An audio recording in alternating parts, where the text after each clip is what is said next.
Preparing for an expedition is incredibly important. The more you can do prepared before you leave home, the more successful you're going to be.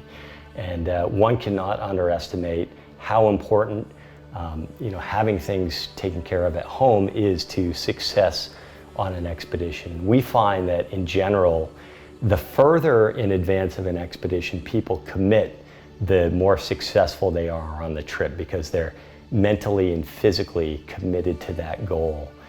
So if you can commit 6 months, a year, even 2 years ahead of time, that's going to allow you to have everything in place to be successful by the time you go on expedition. In terms of training, physical preparedness, you want to be training months in advance of the trip. The bigger the trip, the more you want to be training in advance of the expedition. So Mount Everest might be 6 months, a year, 2 years of training before the expedition. Some of these smaller peaks might only be a month or two of training that you need to do. And of course that depends on your general fitness.